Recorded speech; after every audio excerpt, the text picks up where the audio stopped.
क्या आपने कभी सोचा है कि एक छोटे बच्चे की अडिग भक्ति और संकल्प कैसे उसे परमात्मा के दर्शन तक पहुंचा देती है? आज की हमारी कहानी श्रीमद् भागवत महापुराण के चतुर्थ स्कंध से है, जिसमें हम जानेंगे ध्रुव महाराज का अद्भुत चरित्र, प्रचेताओं की निस्वार्थ तपस्या, दक्ष प्रजापति के यज्ञ में छुपे रहस्य और भगवान शिव का प्रकट होना। यह केवल एक कथा नहीं है, बल्कि एक ऐसा जीवन दर्शन है जो हमें सिखाता है कि कठिनाइयां और संघर्ष केवल परीक्षा हैं और सच्ची भक्ति हर संकट को अवसर में बदल देती है। अगर आप जानना चाहते हैं कि बालक ध्रुव कैसे परमात्मा के अनंत अनुग्रह तक पहुंचा, तो यह वीडियो पूरा देखना न भूलें। दोस्तों, आज हम सुनने जा रहे हैं श्रीमद् भागवत महापुराण के चतुर्थ स्कंद से वो अमर कथा, जिसमें एक 5 वर्ष के छोटे बालक को ध्रुवतारा बना दिया। ये केवल एक धार्मिक प्रसंग नहीं, बल्कि जीवन का वो अद्भुत सत्य है जो हमें सिखाता है कि अपमान और कठिनाइयाँ भी ईश्वर तक पहुँचने की सीढ़ियाँ बन सकती है। ध्रुव महाराज की कथा आज भी हर मनुष्य को ये विश्वास दिलाती है कि अगर भक्ति सच्ची हो और संकल्प अडिग हो तो असंभव भी संभव हो जाता है। आज हम श्रीमद् भागवत महापुराण के चतुर्थ स्कंध की पवित्र कथा का रसपान करने के लिए एकत्र हुए हैं। यह स्कंध हमें धर्म, भक्ति, वैराग्य और जीवन के आदर्श मार्ग का गहरा संदेश देता है। इसमें विशेष रूप से ध्रुव महाराज का चरित्र, प्रचेताओं की कथा, दक्ष प्रजापति का यज्ञ और भगवान शिव का दिव्य प्राकट्य वर्णित है। इन कथाओं के माध्यम से हमें समझ में आता है कि जीवन में कठिनाइयां चाहे कैसी भी हों, यदि हमारे भीतर अडिग निश्चय, सच्ची श्रद्धा और ईश्वर के प्रति अखंड भक्ति है, तो असंभव प्रतीत होने वाली वस्तु भी संभव हो जाती है। कथा का प्रारंभ होता है राजा उत्तानपाद से, जो सूर्यवंश के एक महान राजा थे। वे प्रजा के पालनहार और धर्म के संरक्षक माने जाते थे। उनकी 2 पत्नियां थीं। पहली रानी का नाम था सुनीति और दूसरी रानी का नाम था सुरुचि। दोनों के स्वभाव में आकाश पाताल का अंतर था। सुनीति अत्यंत सरल, धर्मपरायण, करुणामयी और शांत स्वभाव की थी। वह प्रजा का कल्याण चाहने वाली और ईश्वर भक्ति में लीन रहने वाली एक आदर्श नारी थीं। किंतु दुर्भाग्य से उन्हें राजा का पूरा स्नेह प्राप्त न हो सका। राजा का अधिक झुकाव दूसरी रानी सुरुचि की ओर था। सुरुचि रूपवती अवश्य थी, परंतु उसके स्वभाव में अभिमान, कठोरता और क्रूरता भरी थी। इसी प्रकार परिवार में भी असमानता थी। सुनीति के पुत्र ध्रुव थे और सुरुचि के पुत्र उत्तम। उत्तम को राजा का अधिक स्नेह और दुलार प्राप्त था, जबकि ध्रुव अपनी मां की छत्रछाया में ही बड़े हो रहे थे। एक दिन ऐसा हुआ जिसने इतिहास बदल दिया और ध्रुव को ध्रुवतारा बनाने की नींव रख दी। घटना यह थी कि राजा उत्तानपाद राजमहल के भीतर राज सिंहासन पर बैठे हुए थे। उनके समीप सुरुचि अपने पुत्र उत्तम के साथ थीं। उसी समय 5 वर्ष का छोटा ध्रुव भी अपनी मां सुनीति से बिछुड़कर वहां पहुंच गया। बालक का मन भी सिंहासन पर बैठने को हुआ। स्वाभाविक है, छोटे बच्चों का मन खेल खेल में ऐसी चीजों की ओर जाता है। वह दौड़कर अपने पिता की गोद में बैठना चाहता था। पिता की गोद में बैठना उसके लिए मात्र एक खेल ही नहीं था, बल्कि एक पिता से प्रेम पाने की स्वाभाविक इच्छा थी। परंतु जैसे ही ध्रुव अपने पिता की गोद में चढ़ना चाहते थे, तभी सुरुचि ने क्रोध और अहंकार से भरकर उन्हें रोक दिया। सुरुचि ने ध्रुव को अत्यंत कठोर वचनों से अपमानित किया।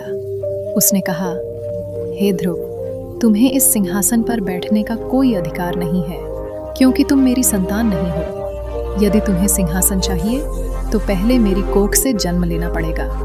तुम्हारी माँ सुनीति भाग्यहीन है, उसी की तरह तुम भी भाग्यहीन हो। जाओ, ईश्वर से प्रार्थना करो कि अगली बार तुम्हारा जन्म मेरी कोख से हो, तभी तुम राज सिंहासन पर बैठ सकते हो। श्रोताओं, सोचिए उस नन्हे से बालक पर क्या बीती होगी। एक 5 वर्ष का बच्चा, जिसे अभी संसार का कोई अनुभव नहीं, अपने ही पिता की गोद में बैठना चाहता है और उसे वहां से अपमानित करके भगा दिया जाता है। यह घटना केवल बाहरी अपमान नहीं थी, बल्कि उसके हृदय में गहरे घाव कर गई। ध्रुव रोते हुए अपनी माँ सुनीति के पास गए और सारी घटना सुनाई। माँ का हृदय करुणा से भर आया। सुनीति ने पुत्र को गोद में लेकर सांत्वना दी। उसने कहा, बेटा, तुम्हारा भाग्य तुम्हारी माँ की तरह ही कठिन है, परंतु यह सत्य है कि परमपिता परमेश्वर ही सबका आश्रय है। जो उन्हें पाता है वही सच्चा धनी और विजयी होता है। यदि तुम सच्चे मन से भगवान का भजन करोगे तो तुम्हें ऐसा स्थान मिलेगा जो किसी सिंहासन से भी ऊंचा और अटल होगा। और सुनीति के ये वचन ध्रुव के हृदय में गहराई से उतर गए। बालक ने निश्चय कर लिया कि अब वह भगवान की शरण में जाएगा और उनसे वह स्थान मांगेगा जिसे कोई छीन न सके। यहाँ से शुरू होती है ध्रुव महाराज की महान यात्रा। ध्रुव अपनी माँ से आशीर्वाद लेकर वन की ओर निकल पड़े। 5 वर्ष का बालक अकेले जंगल में बिना भय के निकल पड़ा। ईश्वर पाने की लगन, आत्मसम्मान की ज्वाला और माँ की प्रेरणा ने उसके भीतर ऐसा साहस भर दिया कि कोई भी रुकावट उसके लिए बड़ी न लगी। कहते हैं कि जब निश्चय दृढ़ हो तो मार्ग अपने आप प्रशस्त हो जाता है। ध्रुव का यही निश्चय उन्हें नारद मुनि के चरणों तक ले आया। जंगल में घूमते हुए नारद जी ने देखा कि एक छोटा सा बालक अत्यंत गंभीर और दृढ़ संकल्पित होकर चला जा रहा है। उन्होंने ध्रुव से पूछा, बेटा, तुम इस नन्ही उम्र में अकेले वन की ओर क्यों चले आ रहे हो? तुम्हें डर नहीं लगता? तुम्हारे जीवन का उद्देश्य क्या है? ध्रुव ने विनम्रता से कहा, महाराज, मुझे संसार के किसी भी भय से डर नहीं है। मुझे केवल अपने प्रभु चाहिए। मैं वह स्थान चाहता हूँ जो अचल हो, जिसे कोई छीन न सके। मेरी सौतेली माँ ने मुझे अपमानित किया है और कहा कि मुझे तभी सम्मान मिलेगा जब मैं भगवान से उसे प्राप्त करूं। अतः मैं भगवान की खोज में निकला हूं। नारद जी मुस्कुराए। उन्हें लगा कि यह बालक साधारण नहीं है। 5 वर्ष की आयु में इतना दृढ़ निश्चय किसी में नहीं हो सकता। उन्होंने ध्रुव को परखने के लिए कहा, बेटा, तुम बहुत छोटे हो। यह मार्ग कठिन है। जंगल में तपस्या करना, भोजन त्यागना, ध्यान में लीन रहना, यह सब तुम्हारी उम्र के लिए कठिन है। तुम लौट चलो, राजमहल में खेलो, पढ़ो और बड़े होकर जब समय आए तब साधना करना। परंतु ध्रुव अपने निश्चय पर अड़िग रहे। उन्होंने कहा, नारद जी, आप मुझे चाहे कितना भी रोकें, लेकिन मैं बिना भगवान को पाए लौटने वाला नहीं हूँ। मुझे केवल वही स्थान चाहिए जो अचल हो। मैं सिंहासन या राज्य नहीं चाहता, मैं भगवान को चाहता हूँ। ध्रुव की दृढ़ता देखकर नारद जी प्रसन्न हो गए। उन्होंने कहा, वत्स, तुम्हारा संकल्प अटूट है। ठीक है, मैं तुम्हें वह मार्ग बताता हूँ जिससे भगवान तुम्हें प्रसन्न होकर दर्शन देंगे। तुम मथुरा के पास यमुना नदी के किनारे मधुवन नामक स्थान पर जाओ। वहाँ बैठकर भगवान नारायण का ध्यान करो। उनका ध्यान एयूएम नमो भगवते वासुदेवाय इस मंत्र से करो। धीरे धीरे अपने आहार को कम करते जाओ और अंततः केवल भगवान के नाम और ध्यान से ही अपने को तृप्त करो। निश्चित जानो कि भगवान स्वयं तुम्हारे सम्मुख प्रकट होंगे। इस प्रकार नारद जी ने ध्रुव को मंत्र दीक्षा दी और उन्हें तपस्या के लिए प्रेरित किया। ध्रुव ने उसी क्षण से अपने जीवन को तपस्या के लिए समर्पित कर दिया। वे मधुवन गए और वहां बैठकर भगवान विष्णु का ध्यान करने लगे। प्रारंभ में वे केवल जड़ी बूटियां खाते, फिर पत्ते, फिर पानी और अंत में उन्होंने केवल प्राणवायु पर ही अपने शरीर को टिकाए रखा। 5 वर्ष का बालक, परंतु संकल्प इतना महान कि देवता भी आश्चर्यचकित हो गए।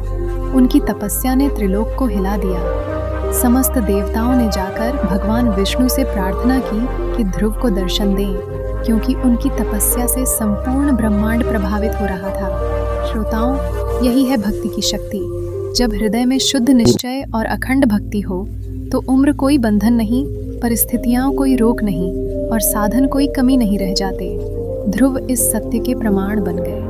भाग 1 का समापन हम यहाँ करते हैं। यह कथा हमें सिखाती है कि जीवन में यदि कभी अपमान मिले तो उसे अपने जीवन का अंत न माने, बल्कि उस अपमान को साधना का ईंधन बनाए। ध्रुव को उनकी सौतेली माँ ने अपमानित किया, परंतु वही अपमान उन्हें उस मुकाम तक ले गया जहाँ वे भगवान के साक्षात दर्शन करने वाले थे।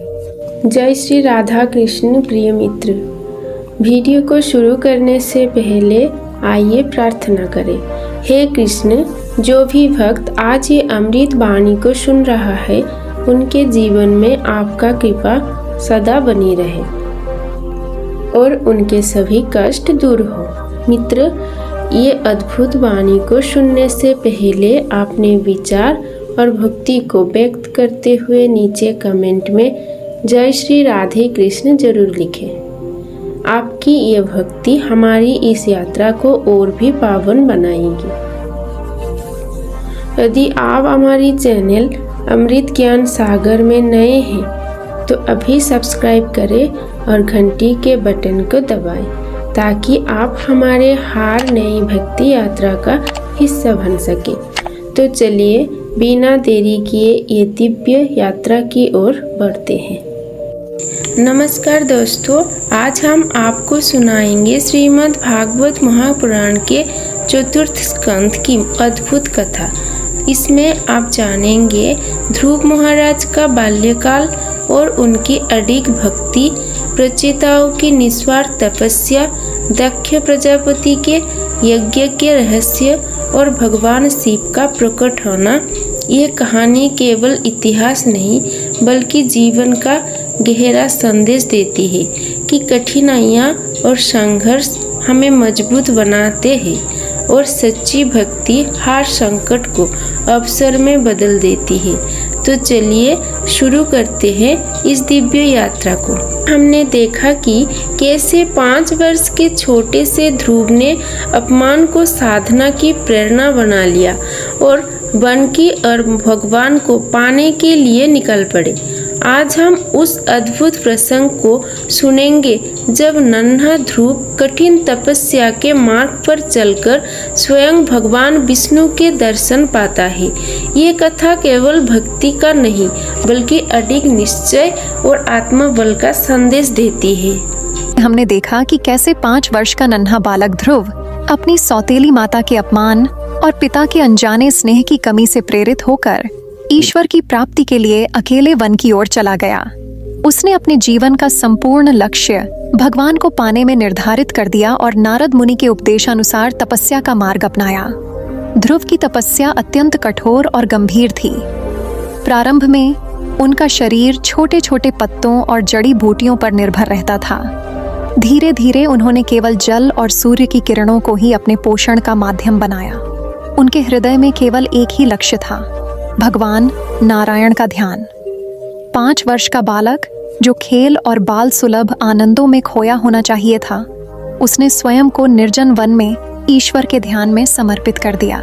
उनकी तपस्या इतनी गहन और प्रबल थी कि पूरी सृष्टि उसके प्रभाव से प्रभावित हुई। वन के पशु पक्षी और हरियाली भी उनकी तपस्या की गंभीरता को महसूस कर रहे थे। कभी कभी हवाएं उनके शरीर के चारों ओर घूमकर उन्हें आशीर्वाद देती प्रतीत होती थीं। कभी कभी सूर्य की किरणें उनके सिर पर सीधे पड़ती और उनके शरीर को तपती, परंतु ध्रुव का संकल्प किसी भी कठिनाई से विचलित नहीं हुआ। त्रिलोक में देवताओं ने यह देखकर चिंता व्यक्त की। ब्रह्मा जी ने कहा, यदि यह बालक इतनी गंभीर तपस्या कर रहा है तो उसका फल असाधारण होगा। उसकी भक्ति इतनी प्रबल है कि यह मात्र मनुष्य का जीवन नहीं बल्कि सृष्टि का संतुलन प्रभावित करेगा। हमें भगवान विष्णु से प्रार्थना करनी चाहिए कि वे इसे अनुग्रह करें। देवताओं की प्रार्थना स्वीकार करते हुए भगवान विष्णु ने अपना दिव्य रूप ध्रुव के सम्मुख प्रकट किया, परंतु यह प्रकट होना किसी भी सामान्य दृष्टि से संभव नहीं था। भगवान का प्राकट्य उस समय हुआ जब ध्रुव गहरी समाधि में थे। उनके हृदय की भक्ति और निश्चय इतनी शुद्ध थी कि भगवान ने स्वयं उनकी दृष्टि में प्रकट होना उचित समझा। ध्रुव ने जब अपने ध्यान में भगवान को देखा तो उनका हृदय उल्लास से भर गया। वे गिर पड़े और भगवान की चरण स्पर्श कर अपनी विनम्र प्रार्थना में लीन हो गए। उन्होंने कहा, हे सर्वशक्तिमान, मैं केवल आप ही को चाहता हूँ। आप मेरी भक्ति को स्वीकार करें और मुझे वह स्थान दें जो स्थायी हो, जिसे कोई छीन न सके। मेरी तपस्या केवल आपके प्रेम और आपके दर्शन के लिए थी। भगवान विष्णु ने मुस्कुराते हुए ध्रुव से कहा, हे बालक, तुम्हारा निश्चय और भक्ति वास्तव में अद्वितीय है। तुमने अपने मन को व्यर्थ की इच्छाओं से मुक्त किया और केवल मुझे प्राप्त करना चाहा। तुम्हारा स्थान अनंत काल तक अचल रहेगा। अब तुम वही प्राप्त करोगे जिसे तुमने चाहा। श्रोताओं, इस घटना से हमें यह शिक्षा मिलती है कि ईश्वर की प्राप्ति के लिए न केवल भक्ति आवश्यक है बल्कि संकल्प और दृढ़ता भी उतनी ही महत्वपूर्ण है। ध्रुव ने न केवल बाहरी कठिनाइयों का सामना किया बल्कि आंतरिक मोह और भय को भी त्याग दिया। यही कारण है कि भगवान ने स्वयं प्रकट होकर उन्हें आशीर्वाद दिया। ध्रुव महाराज का यह चरित्र केवल भक्ति और तपस्या का प्रतीक नहीं है, बल्कि जीवन में धैर्य, निश्चय और सत्य के प्रति अडिग रहने का आदर्श भी प्रस्तुत करता है। 5 वर्ष का बालक जिसने अपने छोटे से जीवन में इतने कठिन और उच्च उद्देश्य को चुना, हम सभी के लिए प्रेरणा है। भगवान ने ध्रुव से कहा कि उनका नाम और उनकी कथा अनंत काल तक स्मरणीय रहेगी। वे न केवल राजा बनेंगे, बल्कि अपने धर्म और भक्ति से संपूर्ण जगत में आदर्श प्रस्तुत करेंगे। भगवान ने उन्हें यह भी बताया कि उनका जीवन कठिनाइयों और संकटों से भरा होगा, परंतु जो भी व्यक्ति सच्चे मन से भक्ति करता है, उसे हमेशा भगवान की रक्षा प्राप्त होती है। ध्रुव ने भगवान की यह उपदेश सुनी और पूरे मन से उन्हें प्रणाम किया। उनके हृदय में केवल एक ही भावना थी, यह कि अब उनका जीवन पूर्ण हो गया। उनका लक्ष्य अब केवल भक्ति और धर्म के मार्ग में अन्य लोगों को प्रेरित करना और अपने आप को परमात्मा के लिए समर्पित करना रहेगा। इस भाग में हम देखते हैं कि कैसे ध्रुव की 5 वर्ष की आयु में हुई कठिन तपस्या ने उन्हें भगवान की प्राप्ति के सर्वोच्च स्थान तक पहुंचा दिया। यह कथा हमें यह भी सिखाती है कि जीवन में जब कोई अपमान या कठिनाई आए, तो उसे आत्मशक्ति और भक्ति का अवसर समझें। अपमान से हतोत्साहित न हो, बल्कि उसे अपने लक्ष्य को प्राप्त करने की प्रेरणा बनाएं। भाग 2 के इस वर्णन में हमने देखा कि कैसे एक नन्हा बालक अपनी मातृभक्ति, तपस्या और ईश्वर के प्रति प्रेम से इतना प्रबल हो गया कि त्रिलोक के देवता भी उसकी भक्ति को देखकर सम्मोहित हो गए और स्वयं भगवान ने उसे दर्शन दिए। दोस्तों, ध्रुव महाराज की भक्ति ने हमें दिखाया कि कैसे व्यक्तिगत दृढ़ संकल्प से भगवान के दर्शन संभव है। लेकिन आज हम एक नई कथा सुनेंगे प्रचेताओं की। यह कथा हमें बताती है कि जब भक्ति केवल व्यक्तिगत नहीं बल्कि पूरे जगत के कल्याण के लिए होती है, तब स्वयं भगवान प्रकट होकर भक्तों को आशीर्वाद देते हैं। आइए चलते हैं समुद्र के तट पर, जहाँ प्रचेताओं ने वर्षों तक तपस्या की और भगवान के दिव्य दर्शन पाए। हमने देखा कि कैसे ध्रुव महाराज ने कठिन तपस्या और अटूट भक्ति के माध्यम से भगवान नारायण के दर्शन प्राप्त किए। अब हम प्रचेताओं की कथा की ओर बढ़ते हैं, जो हमें यह दिखाती है कि जीवन में ईश्वर की प्राप्ति केवल व्यक्तिगत तपस्या से ही नहीं, बल्कि समष्टि भक्ति और ज्ञान के माध्यम से भी संभव है। प्रचेताओं की कथा उन युगों की है जब पृथ्वी पर असंख्य जीवन, समस्त जीव और देवता अस्तित्व में थे। प्रचेताओं के कुल में 7 प्रमुख आर्षि थे, जिनकी तपस्या और ज्ञान की गाथाएं आज भी संतों और मुनियों द्वारा स्मरण की जाती हैं। ये प्रचेताएं संसार के कल्याण और धर्म की स्थापना के लिए तपस्या में लीन रहते थे। उनका जीवन साधना और भक्ति के आदर्श से भरा हुआ था। कहते हैं कि प्रचेताओं ने समुद्र के तट पर एकांत में वर्षों तक कठोर तपस्या की। उनके पास कोई भौतिक सुख नहीं था। वे न केवल शरीर के सुखों का त्याग कर चुके थे, बल्कि मन की इच्छाओं से भी मुक्त थे। उनका उद्देश्य केवल एक था, परमेश्वर की प्राप्ति और संपूर्ण जगत के कल्याण के लिए ईश्वर की कृपा प्राप्त करना। समुद्र के किनारे उनकी तपस्या इतनी प्रबल थी कि जल की हर बूंद, हवा का प्रत्येक स्पर्श और पृथ्वी का प्रत्येक कण उनके ध्यान से प्रभावित हो गया। जीव जंतु उनके चारों ओर इकट्ठा होकर उनकी भक्ति का साक्षी बन रहे थे। प्रचेताओं ने केवल ध्यान और ध्यान से ही ईश्वर को प्राप्त करने का संकल्प लिया। उन्होंने स्वयं से कहा कि कोई भौतिक लाभ या प्रतिष्ठा नहीं चाहिए, केवल भगवान की कृपा और जगत के कल्याण के लिए ही उनका जीवन होना चाहिए। इस समय देवताओं ने यह देखा कि प्रचेताओं की तपस्या इतनी महान हो गई है कि यदि भगवान स्वयं प्रकट नहीं होंगे तो उनकी तपस्या का फल अधूरा रह जाएगा। ब्रह्मा जी ने अन्य देवताओं को बुलाकर कहा कि हमें प्रचेताओं की तपस्या के फल की रक्षा के लिए किसी मार्ग की आवश्यकता है। सभी देवता सहमत हुए कि भगवान को स्वयं प्रकट होना चाहिए। भगवान शिव और भगवान विष्णु ने प्रचेताओं की तपस्या की गहनता को समझा और उन्हें दर्शन देने का निर्णय लिया। समुद्र के किनारे प्रचेताएं ध्यान में लीन थीं। तभी दिव्य ज्योति ने उनके समक्ष प्रकट होना प्रारंभ किया। उन्होंने देखा कि सारा आकाश, सारा जल और समस्त प्राणी उनके चारों ओर भगवान के दिव्य रूप से प्रकाशित हो रहे हैं। भगवान ने प्रचेताओं से कहा हे तपस्वियों, तुम्हारी भक्ति और तपस्या अत्यंत प्रबल है। इस संसार में जितनी कठिनाइयाँ और संकट हैं, उन्हें दूर करने के लिए तुम्हारी भक्ति सर्वोच्च है। तुमने अपने जीवन को केवल मेरे ध्यान और जगत के कल्याण के लिए समर्पित किया है। अब तुम मेरी कृपा और दर्शन से परिपूर्ण हो। प्रचेताओं ने विनम्रता से कहा, हे प्रभु, हमने केवल आपके लिए तपस्या की है। हम किसी भौतिक फल या सत्ता की कामना नहीं करते। हमें केवल आपकी कृपा और आपके मार्गदर्शन की आवश्यकता है। हमारे जीवन का उद्देश्य केवल यह है कि हम सच्चे धर्म का पालन करें और जीवों को कल्याण के मार्ग पर प्रेरित करें। भगवान ने मुस्कुराते हुए कहा, तुम्हारा यह निश्चय और संकल्प अत्यंत पवित्र है। तुम्हारे द्वारा किया गया तप और भक्ति केवल तुम्हारे लिए नहीं, बल्कि संपूर्ण जगत के लिए आदर्श बन गया है।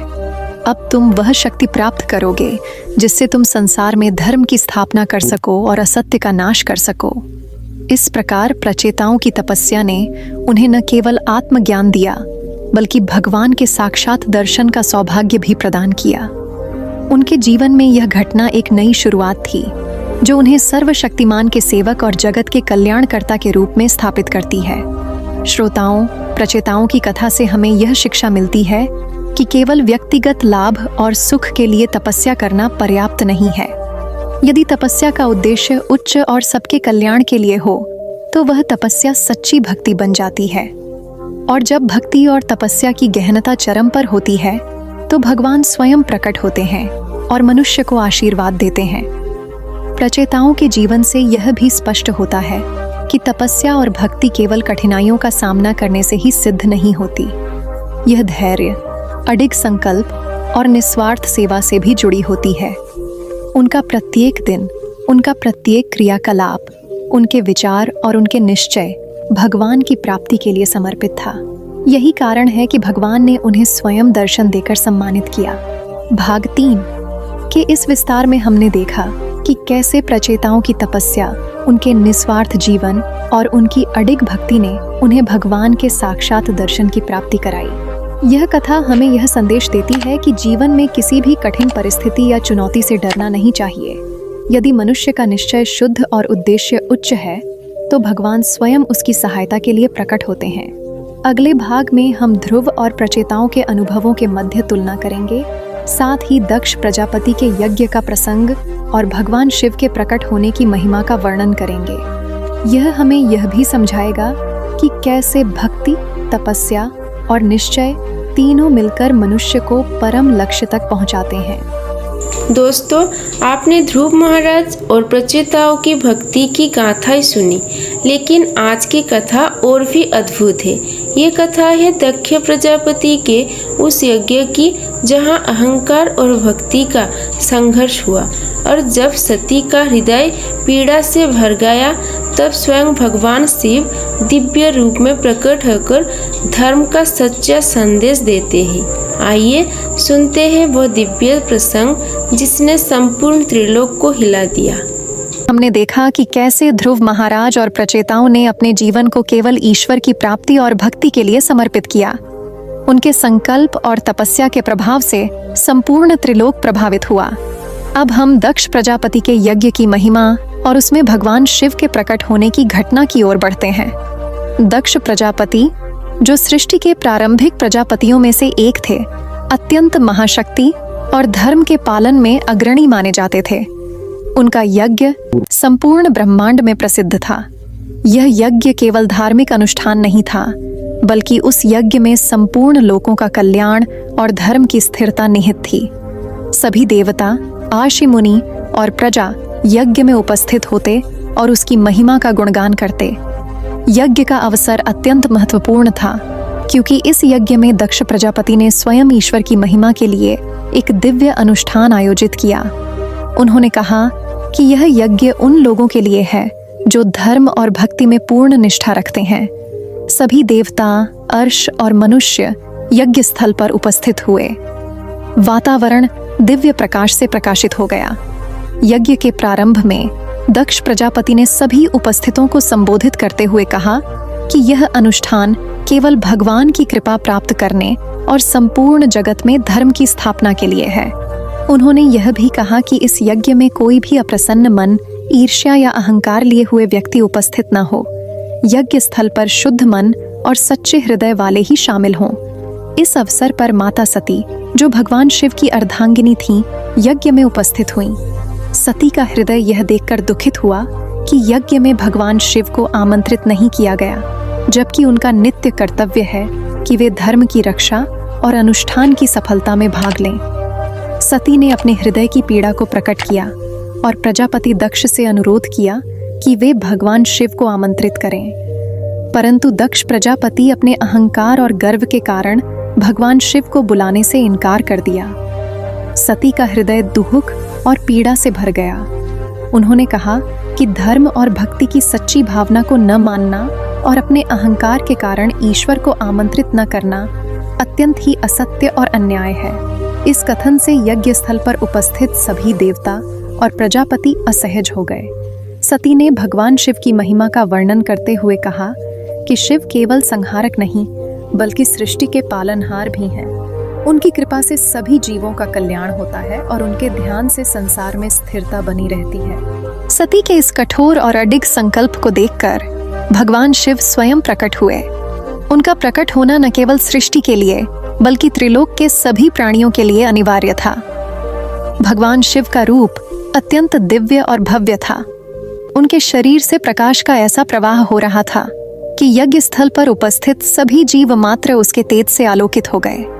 उनके जटा में गंगा बह रही थी और उनके नेत्रों में संहार और रक्षक दोनों का स्वरूप स्पष्ट था। भगवान शिव ने दक्ष प्रजापति को सख्ती और दयालुता दोनों भावों में समझाया कि यज्ञ का उद्देश्य केवल अहंकार और प्रतिष्ठा नहीं, बल्कि धर्म की स्थापना और सच्ची भक्ति का सम्मान होना चाहिए। उन्होंने कहा कि यदि ईश्वर को आमंत्रित न किया गया और सच्ची भक्ति का सम्मान न किया गया, तो यज्ञ का फल अधूरा रहेगा। इस प्रकट होने से यज्ञ स्थल पर उपस्थित सभी देवता और प्रजा उनके दिव्य रूप को देखकर अचंभित और प्रभावित हुए। सती ने भगवान शिव की कृपा और प्रकट होने से अत्यंत हर्ष अनुभव किया। उन्होंने कहा कि केवल ईश्वर की कृपा से ही व्यक्ति और यज्ञ सफल हो सकते हैं। भगवान शिव ने दक्ष प्रजापति को चेतावनी दी कि अहंकार और गर्व केवल असत्य का मार्ग दिखाते हैं।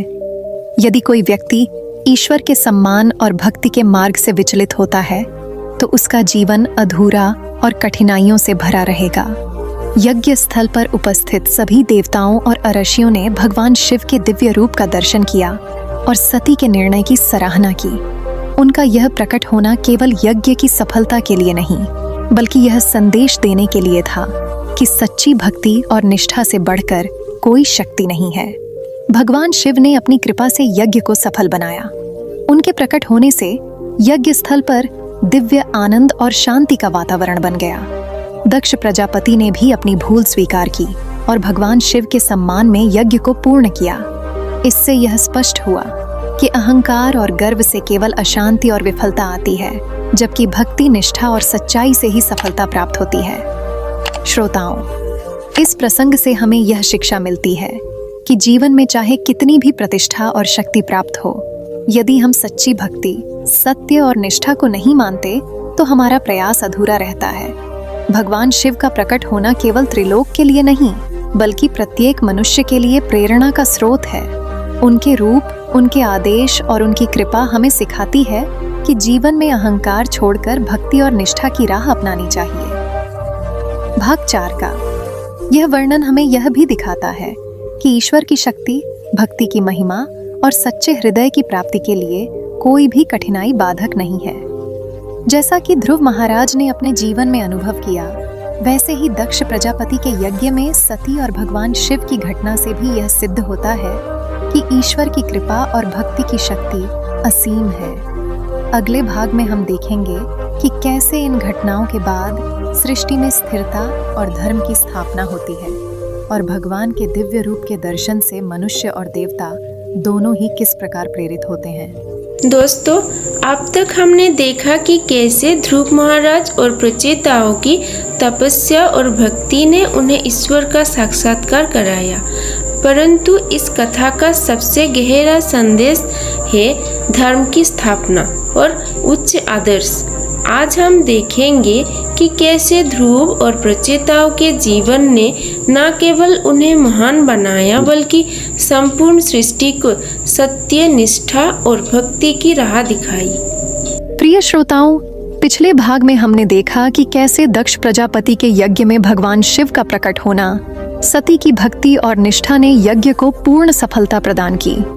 इस घटना ने यह स्पष्ट कर दिया कि धर्म और भक्ति की स्थापना केवल बाहरी अनुष्ठानों या परंपराओं से नहीं होती, बल्कि मन, हृदय और निश्चय से होती है।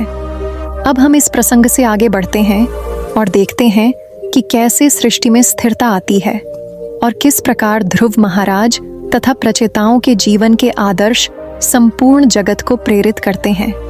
ध्रुव महाराज, जो केवल 5 वर्ष की आयु में कठोर तपस्या और अडिग भक्ति के द्वारा भगवान के दर्शन प्राप्त कर चुके थे, उन्होंने यह समझ लिया कि जीवन का सर्वोच्च उद्देश्य केवल भौतिक सुख और सिंहासन प्राप्त करना नहीं है। उनका लक्ष्य परमात्मा की कृपा से स्थायी स्थान और धर्म की रक्षा करना था। भगवान ने उन्हें आशीर्वाद दिया कि उनका नाम और चरित्र अनंत काल तक स्मरणीय रहेगा। इससे यह स्पष्ट हुआ कि भक्ति, संकल्प और तपस्या से प्राप्त सम्मान अस्थायी नहीं होता, बल्कि उसका प्रभाव सदा के लिए रहता है। समान रूप से प्रचेताओं की तपस्या और उनका भगवान के प्रति निस्वार्थ समर्पण यज्ञ की सफलता और धर्म की स्थापना में केंद्रीय भूमिका निभाता है। उन्होंने दिखाया कि यदि एक समूह निष्ठावान और धर्मपरायण हो तो उसका प्रयास केवल व्यक्तिगत नहीं रह जाता, वह प्रयास संपूर्ण सृष्टि के कल्याण के लिए होता है। यह विचार आज भी हमें सिखाता है कि समाज में यदि कुछ लोग धर्म, सत्य और निष्ठा के मार्ग पर चलें तो उनका प्रभाव असंख्य लोगों पर पड़ता है। ध्रुव और प्रचेताओं के अनुभवों का संबंध इस दृष्टि से अत्यंत महत्वपूर्ण है कि दोनों ने कठिन तपस्या, संकल्प और भक्ति द्वारा अपने जीवन को उच्च आदर्शों के लिए समर्पित किया। ध्रुव ने अपने जीवन में व्यक्तिगत पीड़ा और अपमान को भगवान प्राप्ति का माध्यम बनाया, जबकि प्रचेताओं ने संपूर्ण जगत के कल्याण और धर्म की स्थापना के लिए अपने जीवन को त्याग दिया। दोनों ही मार्ग अलग थे, पर लक्ष्य समान था, ईश्वर की प्राप्ति और धर्म की स्थिरता। श्रोताओं, इस कथा से यह भी स्पष्ट होता है कि जब मनुष्य का हृदय सच्ची भक्ति और निष्ठा से भरा होता है तो उसकी तपस्या और साधना केवल उसकी स्वयं की मुक्ति के लिए नहीं, बल्कि संपूर्ण जगत के कल्याण के लिए भी प्रभावी होती है। ध्रुव महाराज की भक्ति, उनकी अडिग तपस्या और प्रचेताओं का निस्वार्थ समर्पण यह संदेश देता है कि जीवन का वास्तविक उद्देश्य केवल व्यक्तिगत सुख या सत्ता प्राप्ति नहीं है। जीवन का लक्ष्य होना चाहिए सत्य, धर्म और भक्ति के मार्ग पर चलना।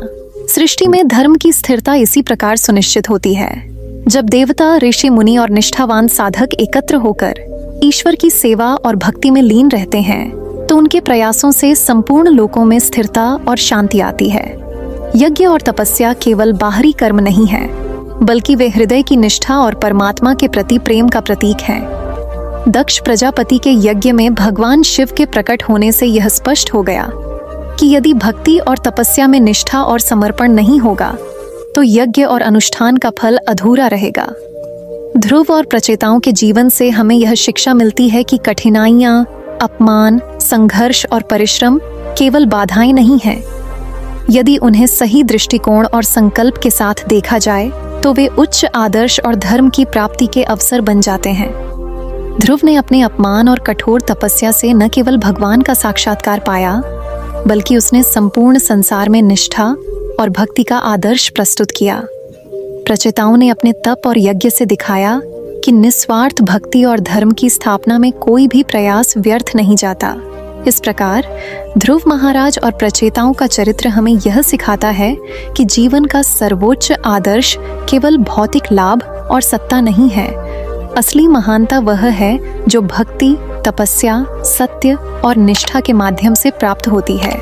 जब व्यक्ति अपने जीवन के प्रत्येक क्रियाकलाप को ईश्वर की सेवा और धर्म की स्थिरता के लिए समर्पित कर देता है, तब उसका जीवन केवल सफल नहीं होता, बल्कि वह संपूर्ण जगत के लिए प्रेरणा का स्रोत बन जाता है।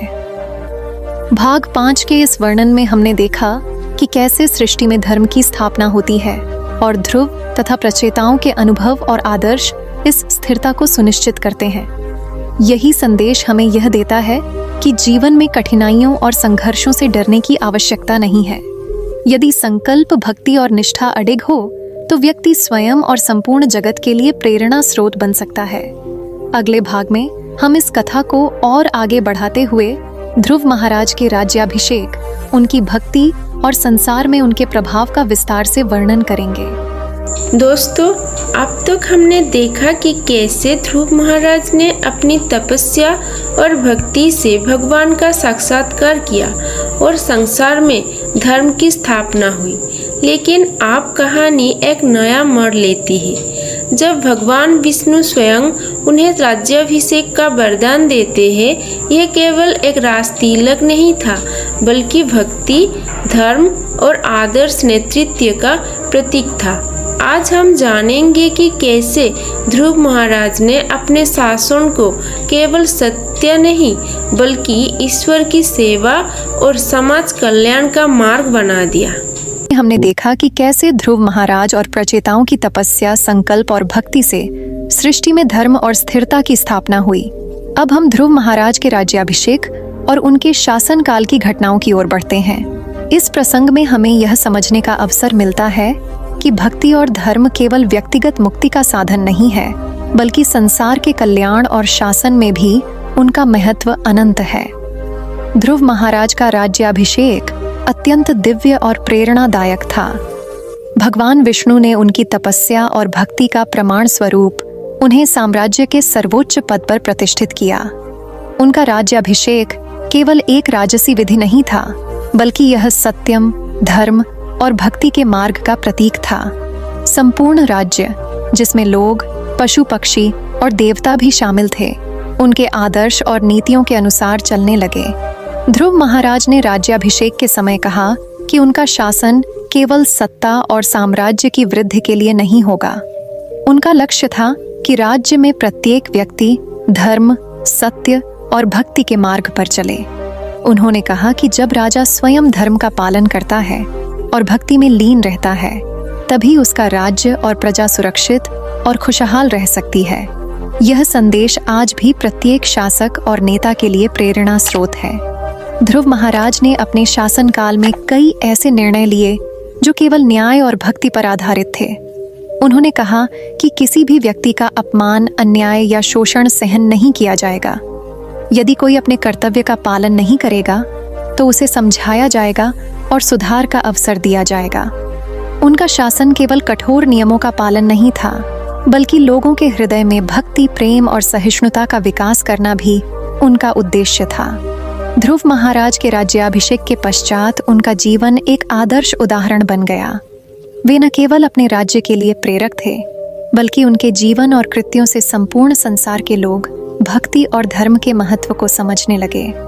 उनका प्रत्येक निर्णय, चाहे वह प्रशासन से जुड़ा हो या व्यक्तिगत जीवन से, केवल ईश्वर की इच्छा और भक्ति की भावना से प्रेरित था। उनकी भक्ति का सबसे बड़ा प्रमाण यह था कि वे हर समय भगवान विष्णु के स्मरण में लीन रहते।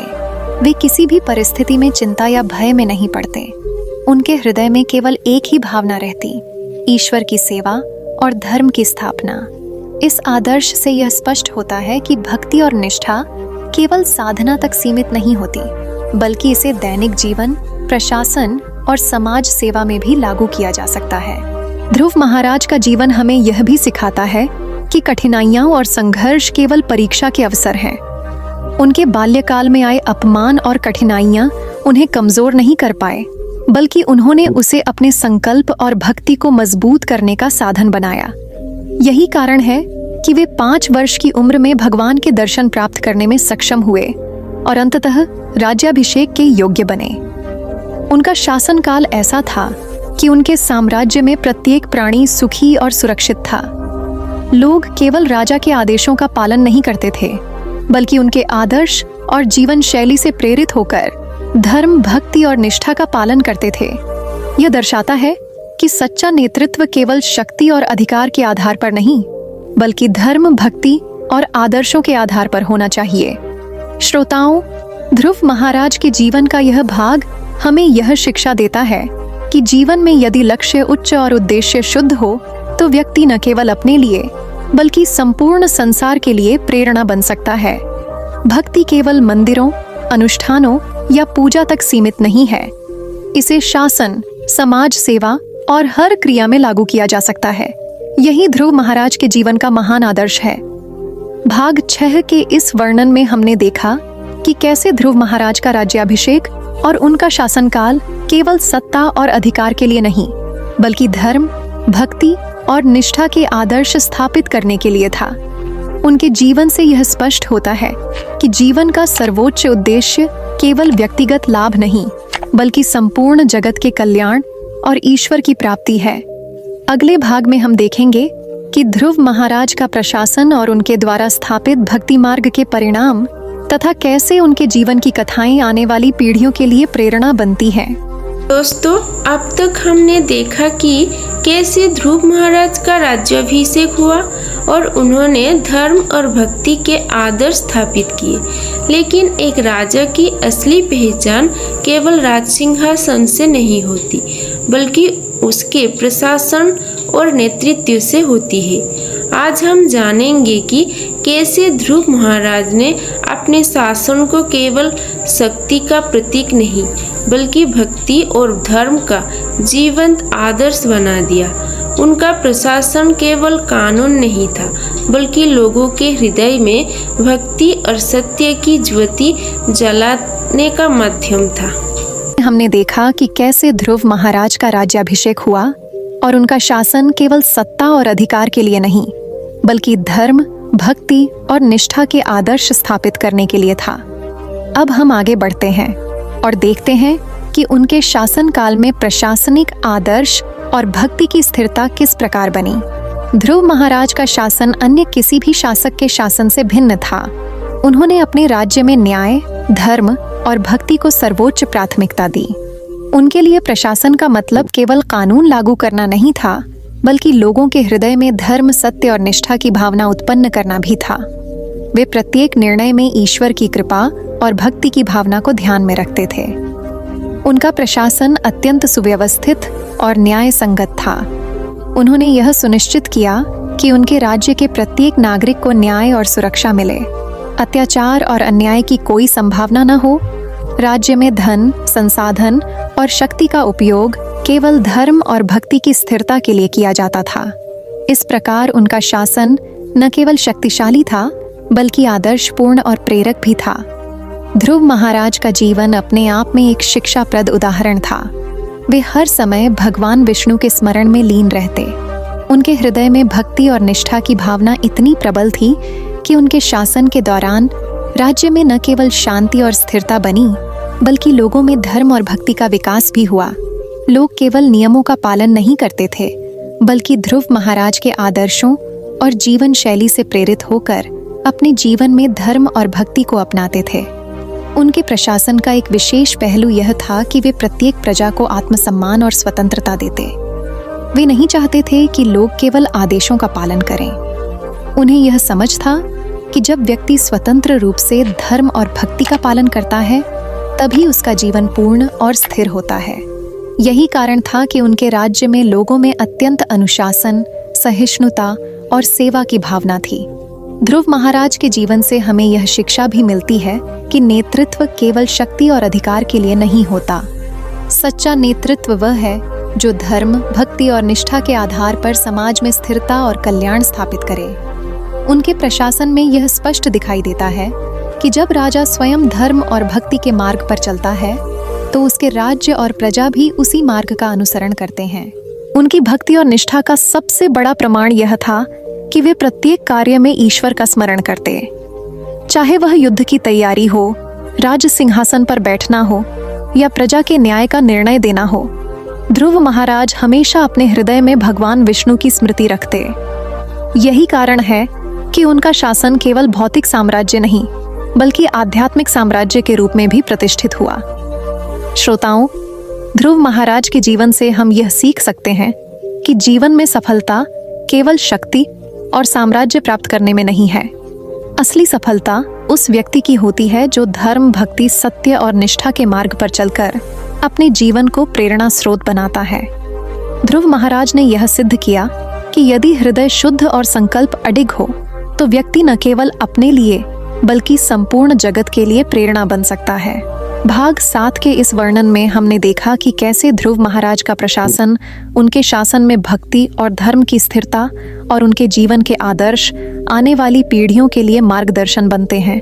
उनके प्रशासन और जीवन शैली से यह स्पष्ट होता है कि भक्ति केवल साधना तक सीमित नहीं रहती, बल्कि इसे शासन, समाज सेवा और प्रत्येक क्रिया में लागू किया जा सकता है। अगले भाग में हम देखेंगे कि कैसे ध्रुव महाराज और प्रचेताओं के जीवन के आदर्श त्रिलोक के अन्य प्राणियों के जीवन को प्रेरित करते हैं और कैसे उनके अनुभव आज भी हमारे जीवन के लिए गहन शिक्षाप्रद हैं। दोस्तों, अब तक हमने ध्रुव महाराज और प्रचेताओं के तप, त्याग और भक्ति की अद्भुत घटनाएं देखी, लेकिन इन कथाओं की सबसे बड़ी शक्ति केवल उनके चमत्कारों में नहीं, बल्कि उनके जीवन से मिलने वाले आदर्शों और सबकों में है। आज हम जानेंगे कि कठिनाइयाँ, अपमान और संघर्षों के बावजूद कैसे ध्रुव महाराज अडिग रहे और कैसे उनकी भक्ति व प्रचेताओं की तपस्या हमें सिखाती है कि जीवन का असली उद्देश्य केवल अपना ही नहीं, बल्कि संपूर्ण जगत का कल्याण है। हमने देखा कि कैसे ध्रुव महाराज का प्रशासन, उनके राज्य में भक्ति और धर्म की स्थिरता और उनके जीवन के आदर्श संपूर्ण राज्य और समाज के लिए प्रेरणा स्रोत बने। अब हम आगे बढ़ते हैं और देखते हैं कि उनके जीवन और प्रचेताओं के अनुभव हमें कौन कौन से आध्यात्मिक और नैतिक सबक प्रदान करते हैं। ध्रुव महाराज का जीवन एक पूर्ण उदाहरण है कि कठिनाइयों और अपमानों के बावजूद यदि व्यक्ति का हृदय भक्ति, निष्ठा और सत्य के मार्ग पर स्थिर हो तो वह अडिग रह सकता है। उनके बाल्यकाल में आए अपमान और पिता द्वारा अस्वीकार किए जाने का दुख उनके संकल्प को कमजोर नहीं कर सका। उन्होंने अपने हृदय में केवल भगवान की प्राप्ति और धर्म की स्थिरता को ही महत्व दिया। यही सबसे पहला सबक है। जीवन में आने वाली कठिनाइयां केवल परीक्षा के अवसर हैं और सही दृष्टिकोण से उनका सामना करना ही हमें महानता की ओर ले जाता है। प्रचेताओं की तपस्या और निस्वार्थ समर्पण भी इसी दिशा में प्रेरक हैं। उन्होंने दिखाया कि भक्ति केवल व्यक्तिगत मुक्ति का साधन नहीं है, बल्कि संपूर्ण जगत के कल्याण और धर्म की स्थिरता का माध्यम है। उनका जीवन यह सिद्ध करता है कि यदि किसी व्यक्ति के हृदय में निष्ठा और सच्चाई प्रबल हो तो उसका प्रभाव केवल स्वयं तक सीमित नहीं रहता, बल्कि संपूर्ण समाज और राज्य में उसका प्रत्यक्ष और अप्रत्यक्ष प्रभाव पड़ता है। ध्रुव महाराज और प्रचेताओं का जीवन हमें यह भी सिखाता है कि नेतृत्व और शासन केवल सत्ता और अधिकार के लिए नहीं होना चाहिए। सच्चा नेतृत्व वह है जो धर्म, भक्ति और न्याय के मार्ग पर आधारित हो। जब राजा स्वयं ईश्वर की भक्ति और सत्य के मार्ग पर चलता है तो उसका राज्य, उसकी प्रजा और उसका समाज भी उसी मार्ग का अनुसरण करता है। यही कारण है कि ध्रुव महाराज का शासन और प्रचेताओं की तपस्या केवल व्यक्तिगत उपलब्धि नहीं, बल्कि संपूर्ण सृष्टि के लिए प्रेरक बने। इन घटनाओं से एक और महत्वपूर्ण शिक्षा मिलती है कि भक्ति और तपस्या में निष्ठा और समर्पण सबसे अधिक महत्वपूर्ण है। चाहे हम किसी कठिन तपस्या का पालन कर रहे हों या जीवन के सामान्य कर्तव्यों का पालन कर रहे हों, यदि हमारा हृदय ईश्वर और धर्म के प्रति पूर्ण निष्ठा से भरा है तो हमारे प्रयास केवल व्यर्थ नहीं जाते। भगवान स्वयं ऐसे भक्तों की सहायता करते हैं और उन्हें उनके लक्ष्य की प्राप्ति कराते हैं। ध्रुव महाराज और प्रचेताओं के अनुभव हमें यह भी बताते हैं कि सत्य और धर्म का मार्ग कठिन हो सकता है, लेकिन यदि व्यक्ति अडिग रहता है तो उसके जीवन में स्थिरता और सफलता अवश्य आती है। ध्रुव महाराज का राज्याभिषेक और प्रचेताओं की तपस्या यह प्रमाणित करती हैं कि केवल निष्ठा और भक्ति से जीवन का सर्वोच्च उद्देश्य सिद्ध होता है। प्रिय श्रोताओं, उनके जीवन से यह स्पष्ट होता है कि सच्ची भक्ति और धर्म का पालन केवल व्यक्तिगत लाभ के लिए नहीं, बल्कि संपूर्ण जगत के कल्याण के लिए होना चाहिए। जब व्यक्ति का संकल्प और तपस्या निस्वार्थ हो, तब उसके जीवन का प्रभाव व्यापक और स्थायी होता है। यही कारण है कि ध्रुव महाराज और प्रचेताओं का जीवन आज भी शिष्यों, संतों और अनुयायियों के लिए आदर्श है। भाग 8 के इस वर्णन में हमने देखा कि कैसे ध्रुव महाराज और प्रचेताओं के जीवन के आदर्श हमें कठिनाइयों का सामना करने, सत्य और धर्म के मार्ग पर चलने और भक्ति में अडिग रहने के लिए प्रेरित करते हैं। उनके अनुभव और शिक्षा हमें यह स्पष्ट रूप से दिखाते हैं कि जीवन का सर्वोच्च उद्देश्य केवल भौतिक सुख और शक्ति प्राप्त करना नहीं, बल्कि धर्म, भक्ति और निष्ठा के मार्ग पर चलकर संपूर्ण जगत के लिए प्रेरणा बनना है। अगले भाग में हम देखेंगे कि कैसे ध्रुव महाराज और प्रचेताओं के आदर्शों का प्रभाव आने वाली पीढ़ियों पर पड़ा और कैसे उनके जीवन की कथाएं आज भी मानव जीवन के लिए मार्गदर्शक बनती हैं। ध्रुव महाराज और प्रचेताओं की कथाएं केवल इतिहास की घटनाएं नहीं है, बल्कि ऐसे आदर्श है जो आज भी पीढ़ी दर पीढ़ी हमें प्रेरित करते हैं। उनकी भक्ति, तपस्या और निष्ठा ने यह सिद्ध किया कि सच्ची महानता सत्य और संपत्ति में नहीं, बल्कि धर्म, सत्य और त्याग में है। आइए आज हम जानें कि उनके आदर्शों ने आने वाली पीढ़ियों पर कैसा अमिट प्रभाव छोड़ा और हमें कौन कौन से प्रेरणादायक संदेश दिए। हमने देखा कि कैसे ध्रुव महाराज और प्रचेताओं का जीवन भक्ति, निष्ठा और तपस्या के आदर्श प्रस्तुत करता है। अब हम आगे बढ़ते हैं और समझते हैं कि उनके आदर्शों का प्रभाव केवल उनके समय तक सीमित नहीं रहा, बल्कि आने वाली पीढ़ियों पर भी अत्यंत गहरा प्रभाव पड़ा। ध्रुव महाराज के आदर्शों और प्रचेताओं की तपस्या का प्रभाव उनके राज्य और समाज में तत्काल स्पष्ट दिखाई दिया। उनके शासन काल में प्रजा ने न केवल न्याय और भक्ति का पालन किया, बल्कि उनके जीवन और कार्यों से प्रेरित होकर अपने दैनिक जीवन में धर्म और सत्य का मार्ग अपनाया। यह स्पष्ट करता है कि सच्ची भक्ति और उच्च आदर्श केवल व्यक्तित्व तक सीमित नहीं रहते, बल्कि समाज और आने वाली पीढ़ियों को भी प्रभावित करते हैं। उनके आदर्शों से सबसे बड़ा संदेश यह मिलता है कि कठिनाइयों और संघर्षों का सामना निडर होकर करना चाहिए। ध्रुव महाराज के बाल्यकाल में पिता का अपमान और अनीति उनके संकल्प को कमजोर नहीं कर सका, बल्कि उन्होंने इसे अपने दृढ़ संकल्प और भक्ति को मजबूत करने का अवसर बनाया। प्रचेताओं की तपस्या भी इसी दिशा में प्रेरक थी। उन्होंने यह सिद्ध किया कि यदि उद्देश्य शुद्ध और निष्ठा प्रबल हो, तो कोई भी बाधा व्यक्ति को अपने मार्ग से नहीं रोक सकती। ध्रुव महाराज और प्रचेताओं का जीवन आज भी हमें यह शिक्षा देता है कि सत्य और धर्म का मार्ग कठिन हो सकता है, लेकिन उसका पालन अनिवार्य और फलदायक है। उनके अनुभव हमें यह सिखाते हैं कि भक्ति केवल पूजा और अनुष्ठान तक सीमित नहीं रहती। यह जीवन के प्रत्येक क्षेत्र में लागू होनी चाहिए, चाहे वह शासन हो, समाज सेवा हो या व्यक्तिगत जीवन की जिम्मेदारियां। आने वाली पीढ़ियों पर उनके आदर्शों का प्रभाव अत्यंत स्पष्ट रूप से दिखाई देता है।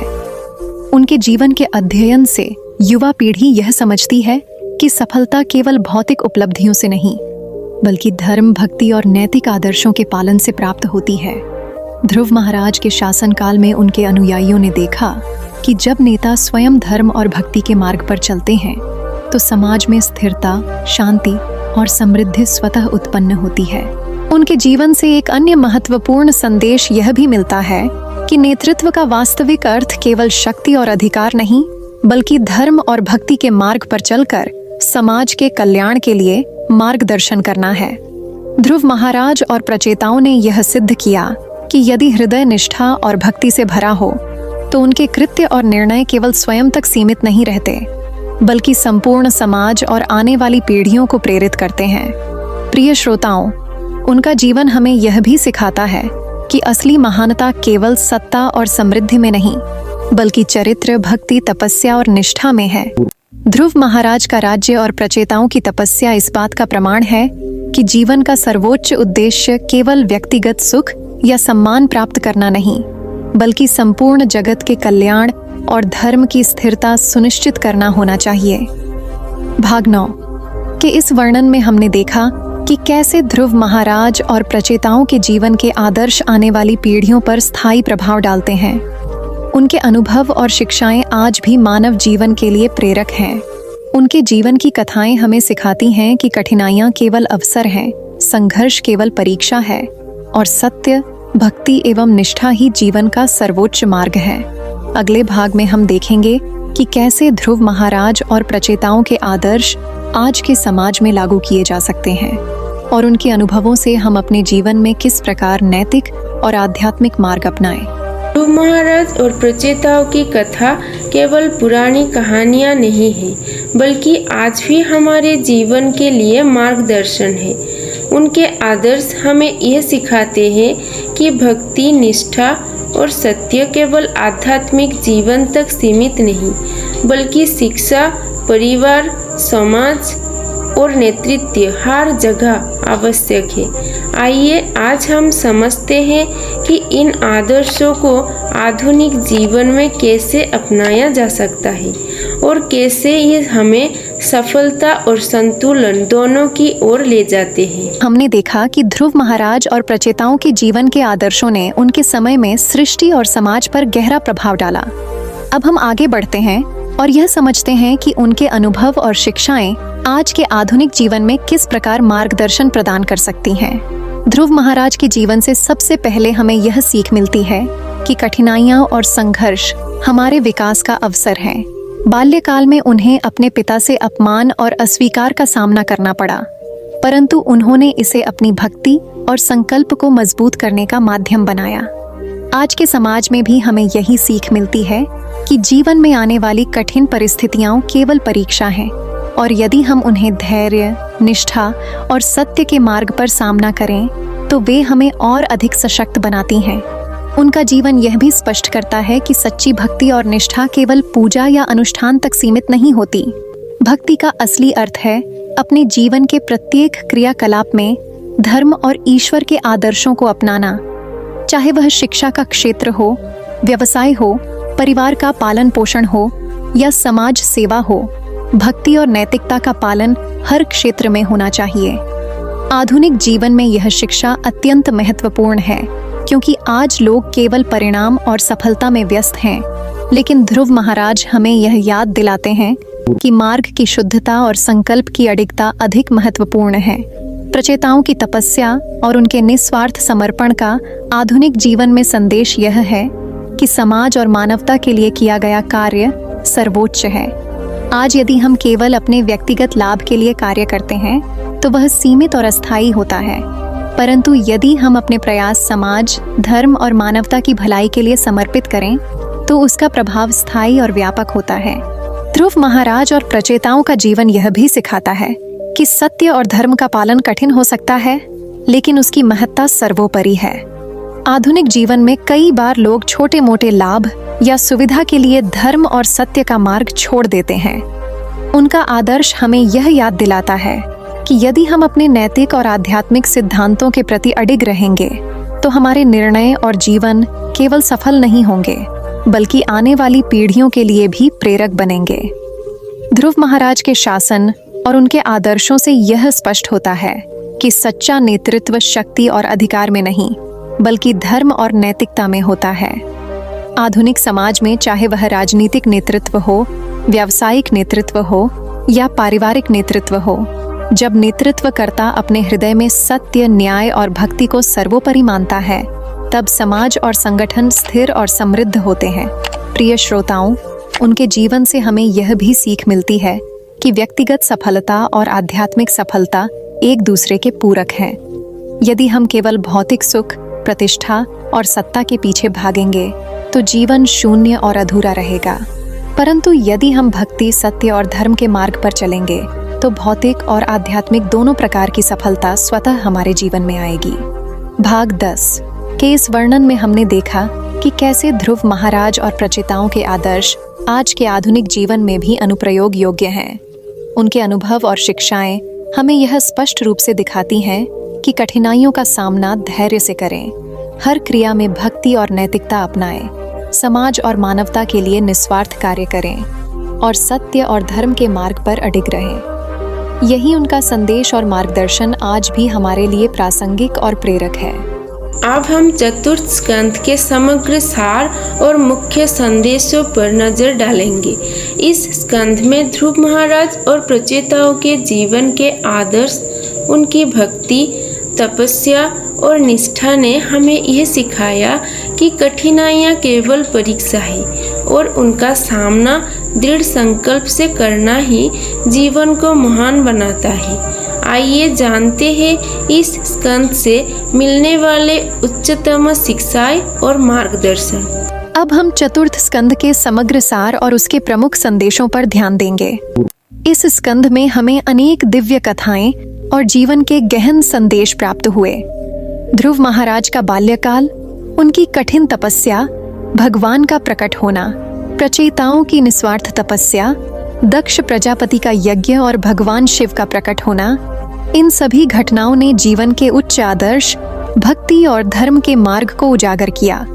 ध्रुव महाराज का जीवन इस बात का प्रमाण है कि जीवन में कठिनाइयां केवल परीक्षा हैं और उनका सामना दृढ़ संकल्प और निष्ठा से करना ही मनुष्य को महान बनाता है। बाल्यकाल में आए अपमान और पिता द्वारा अस्वीकार किए जाने के बावजूद ध्रुव ने केवल भगवान की प्राप्ति को अपना लक्ष्य बनाया। उनकी अडिग भक्ति और तपस्या ने उन्हें परमात्मा का साक्षात्कार दिलाया और यह संदेश दिया कि ईश्वर की कृपा केवल दृढ़ संकल्प और निष्ठा से प्राप्त होती है। प्रचेताओं की तपस्या और निस्वार्थ समर्पण ने यह सिद्ध किया कि भक्ति और तपस्या केवल व्यक्तिगत लाभ के लिए नहीं होती। उनका जीवन यह दिखाता है कि यदि प्रयास निस्वार्थ हो और उनका उद्देश्य धर्म और समाज के कल्याण के लिए हो तो उसका प्रभाव व्यापक और स्थायी होता है। यही कारण है कि उनके प्रयासों से सृष्टि में स्थिरता और धर्म की रक्षा हुई। ध्रुव महाराज का राज्याभिषेक और उनके शासनकाल का आदर्श स्पष्ट करता है कि सच्चा नेतृत्व केवल सत्ता और अधिकार के लिए नहीं, बल्कि धर्म, न्याय और भक्ति के मार्ग पर आधारित होना चाहिए। उनका शासन केवल कानून और नियमों तक सीमित नहीं था, बल्कि लोगों के हृदय में भक्ति, प्रेम और सहिष्णुता का विकास करना भी उनका लक्ष्य था। उनके आदर्श आज भी नेताओं और समाज के प्रत्येक व्यक्ति के लिए प्रेरक हैं। इस स्कंध में यह भी स्पष्ट हुआ कि भक्ति केवल पूजा, अनुष्ठान या मंदिर तक सीमित नहीं है। भक्ति का असली अर्थ है जीवन के प्रत्येक क्षेत्र में धर्म और नैतिकता का पालन करना। ध्रुव और प्रचेताओं के जीवन में यह स्पष्ट दिखाई देता है कि उनके प्रत्येक निर्णय, प्रत्येक क्रिया और प्रत्येक प्रयास केवल ईश्वर और धर्म की सेवा में समर्पित थे। यही वास्तविक भक्ति और जीवन का सर्वोच्च आदर्श है। चतुर्थ स्कंध के गहन संदेश में यह भी निहित है कि जीवन में सत्य और धर्म के मार्ग का पालन कठिन हो सकता है, लेकिन यह मार्ग सर्वोपरि और फलदायक है। कठिनाइयां और संघर्ष केवल परीक्षा हैं। यदि व्यक्ति निष्ठा, भक्ति और संकल्प के मार्ग पर अडिग रहता है तो वह न केवल अपने जीवन में सफलता प्राप्त करता है, बल्कि आने वाली पीढ़ियों के लिए भी प्रेरक बनता है। इस स्कंध का समग्र सार यह है कि जीवन का सर्वोच्च उद्देश्य केवल भौतिक सुख, सम्मान या सत्ता प्राप्त करना नहीं है। असली महानता, स्थायित्व और आनंद केवल धर्म, सत्य, भक्ति और निष्ठा के मार्ग पर चलकर ही प्राप्त होता है। ध्रुव महाराज और प्रचेताओं का जीवन हमें यह सिखाता है कि यदि हम निस्वार्थ भक्ति, तपस्या और सत्य के मार्ग पर अडिग रहते हैं तो हमारा जीवन न केवल व्यक्तिगत रूप से सफल होगा, बल्कि संपूर्ण समाज और जगत के लिए प्रेरक भी बनेगा। प्रिय श्रोताओं, चतुर्थ स्कंध का यह संदेश हमें यह याद दिलाता है कि कठिनाइयों और संघर्षों का सामना केवल साहस और निष्ठा से किया जा सकता है। नेतृत्व, समाज सेवा और व्यक्तिगत जीवन में सफलता केवल भक्ति और धर्म के पालन से स्थायी बनती है। यह स्कंध हमें सिखाता है कि जीवन का असली उद्देश्य केवल स्वयं के लिए नहीं, बल्कि संपूर्ण सृष्टि के कल्याण और धर्म की स्थिरता के लिए होना चाहिए। भाग 11 के इस समापन में हमने चतुर्थ स्कंध का संपूर्ण सार प्रस्तुत किया। इस स्कंध की कथाएं, आदर्श और शिक्षाएं आज भी हमारे जीवन में मार्गदर्शन का स्रोत हैं। यही संदेश हमें प्रेरित करता है कि चाहे जीवन में कितनी भी कठिनाइयां क्यों न आए, यदि हृदय में निष्ठा, भक्ति और धर्म की भावना हो तो हर संकट को पार किया जा सकता है और जीवन का सर्वोच्च लक्ष्य प्राप्त किया जा सकता है। अब हम चतुर्थ स्कंध के अंतिम समापन पर पहुंच चुके हैं। इस भाग में हम देखेंगे कि ध्रुव महाराज और प्रचेताओं के आदर्शों और उनके जीवन की शिक्षाएं आज के आधुनिक जीवन में कैसे मार्गदर्शन प्रदान करती है। आइए जानते हैं जीवन के सर्वोच्च उद्देश्य और स्थायी आध्यात्मिक संदेश। अब हम चतुर्थ स्कंध के अंतिम समापन पर पहुंच चुके हैं। इस स्कंध में प्रस्तुत कथाएं, आदर्श और शिक्षाएं न केवल भूतकाल के लिए बल्कि वर्तमान और आने वाली पीढ़ियों के लिए भी अत्यंत महत्वपूर्ण है। ध्रुव महाराज का जीवन, उनकी अडिग भक्ति और तपस्या, प्रचेताओं का निस्वार्थ समर्पण, दक्ष प्रजापति का यज्ञ और भगवान शिव का प्रकट होना, इन सभी प्रसंगों ने जीवन के सर्वोच्च आदर्श, धर्म और भक्ति के मार्ग को उजागर किया। ध्रुव महाराज का जीवन यह स्पष्ट करता है कि कठिनाइयां और अपमान केवल व्यक्ति को कमजोर करने के लिए नहीं आते, बल्कि वे उसके संकल्प और भक्ति को मजबूत करने का अवसर होते हैं। बाल्यकाल में पिता के प्रति उनका संघर्ष और भगवान के प्रति अडिग भक्ति हमें यह सिखाती है कि जीवन में आने वाली चुनौतियां हमारे विकास और आध्यात्मिक उन्नति के लिए अनिवार्य हैं। यदि हम निष्ठा और संकल्प के साथ उनका सामना करें तो कठिनाइयां केवल मार्गदर्शक बनती हैं। प्रचेताओं की तपस्या और निस्वार्थ समर्पण इस बात का उदाहरण है कि भक्ति केवल व्यक्तिगत लाभ तक सीमित नहीं होती। उनके प्रयासों का उद्देश्य संपूर्ण जगत में धर्म और स्थिरता की स्थापना था। आधुनिक जीवन में यह हमें यह याद दिलाता है कि यदि हमारे कर्म समाज, धर्म और मानवता के लिए समर्पित हों तो उनका प्रभाव स्थायी और व्यापक होता है। यह शिक्षा आज भी हमारे कार्यों और प्रयासों में मार्गदर्शन का स्रोत है। ध्रुव महाराज का राज्याभिषेक और उनके शासनकाल के आदर्श यह दिखाते हैं कि सच्चा नेतृत्व केवल सत्ता और अधिकार के लिए नहीं होना चाहिए। नेतृत्व का वास्तविक अर्थ है धर्म, न्याय और भक्ति के मार्ग पर चलकर समाज में स्थिरता और कल्याण स्थापित करना। उनका शासन केवल नियमों तक सीमित नहीं था, बल्कि उनके आदर्श और जीवन शैली ने प्रजा को प्रेरित किया कि वे भी धर्म, भक्ति और सत्य के मार्ग पर चलें। इस स्कंध का एक अन्य प्रमुख संदेश यह है कि भक्ति केवल पूजा, अनुष्ठान या मंदिर तक सीमित नहीं है। वास्तविक भक्ति वह है जो हमारे दैनिक जीवन, निर्णय और प्रत्येक क्रिया में प्रकट हो। ध्रुव और प्रचेताओं के जीवन में यह स्पष्ट दिखाई देता है कि हर कार्य, चाहे वह प्रशासन हो, समाज सेवा हो या व्यक्तिगत जीवन की जिम्मेदारी हो, भक्ति और नैतिकता के मार्ग पर आधारित होना चाहिए। यही जीवन का सर्वोच्च आदर्श है।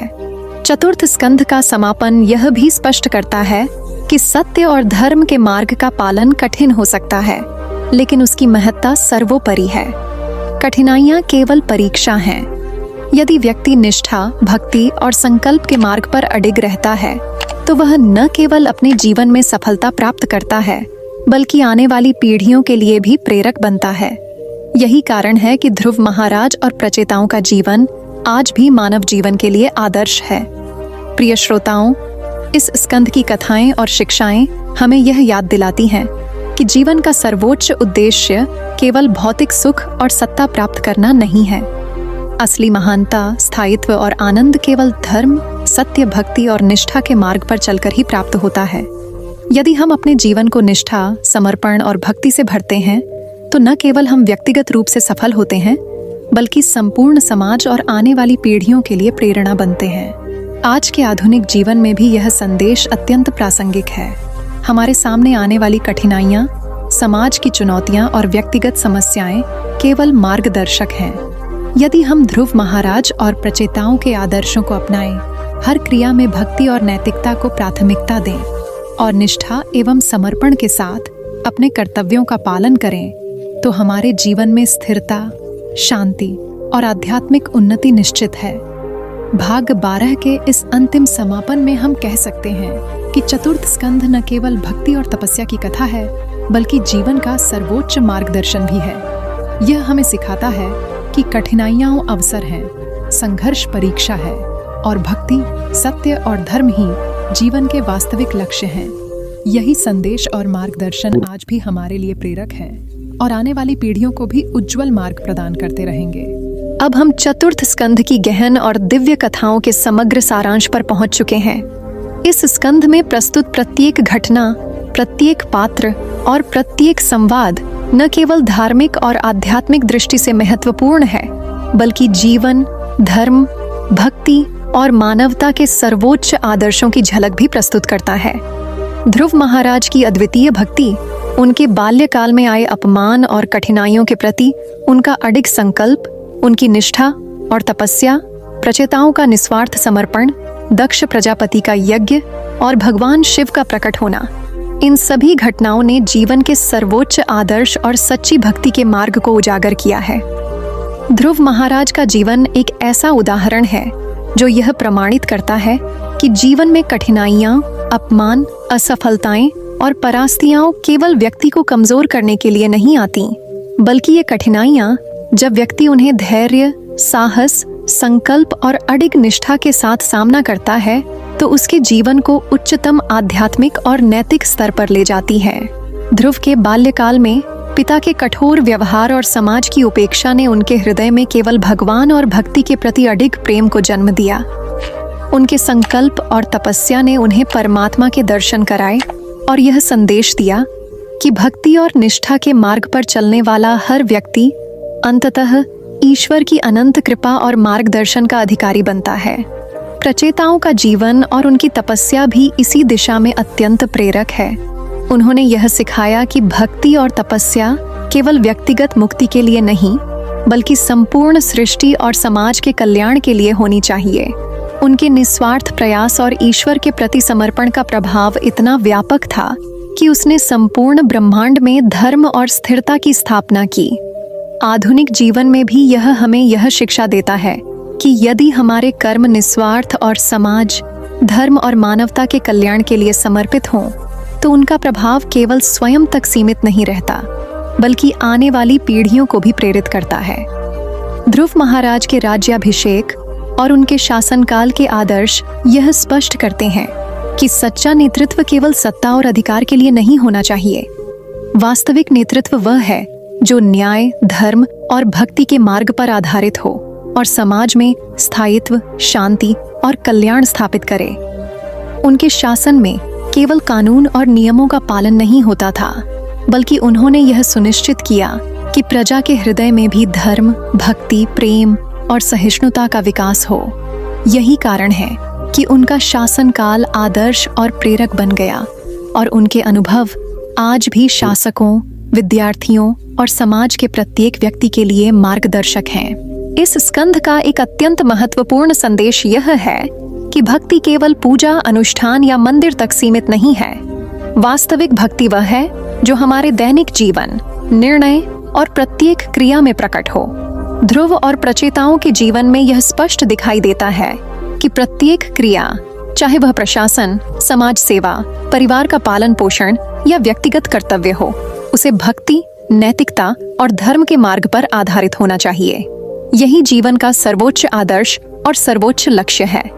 चतुर्थ स्कंध का समग्र संदेश यह है कि जीवन में सत्य, धर्म, भक्ति और निष्ठा के मार्ग का पालन अत्यंत कठिन और चुनौतियों भरा हो सकता है, लेकिन यही मार्ग स्थायी, फलदायक और सर्वोत्कृष्ट है।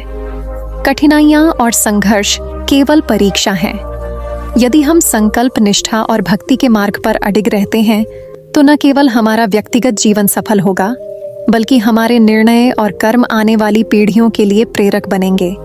यही कारण है कि ध्रुव महाराज और प्रचेताओं का जीवन आज भी मानव जीवन के लिए आदर्श और मार्गदर्शक है। आज के आधुनिक जीवन में यह संदेश अत्यंत प्रासंगिक है। हमारे सामने आने वाली कठिनाइयाँ, जीवन की चुनौतियाँ और व्यक्तिगत समस्याएं केवल मार्गदर्शक हैं। यदि हम ध्रुव महाराज और प्रचेताओं के आदर्शों को अपनाएं, हर क्रिया में भक्ति और नैतिकता को प्राथमिकता दें और निष्ठा एवं समर्पण के साथ अपने कर्तव्यों का पालन करें, तो हमारे जीवन में स्थिरता, शांति और आध्यात्मिक उन्नति निश्चित है। प्रिय श्रोताओं, चतुर्थ स्कंध की कथाएं, उनके आदर्श, उनकी तपस्या और भक्ति हमें यह स्पष्ट रूप से दिखाते हैं कि जीवन का सर्वोच्च उद्देश्य केवल भौतिक सुख, सत्ता या सम्मान प्राप्त करना नहीं है। वास्तविक महानता, स्थायित्व, शांति और आनंद केवल सत्य, धर्म, भक्ति और निष्ठा के मार्ग पर चलकर प्राप्त होता है। यही संदेश आज भी हमें प्रेरित करता है कि चाहे जीवन में कितनी भी कठिनाइयां और विपत्तियां क्यों ना आए, यदि हमारा हृदय धर्म, भक्ति और निष्ठा से भरा हो तो हर संकट को पार किया जा सकता है, हर चुनौती को अवसर में बदला जा सकता है और जीवन का सर्वोच्च लक्ष्य अवश्य प्राप्त किया जा सकता है। चतुर्थ स्कंध का यह अंतिम सार यही है।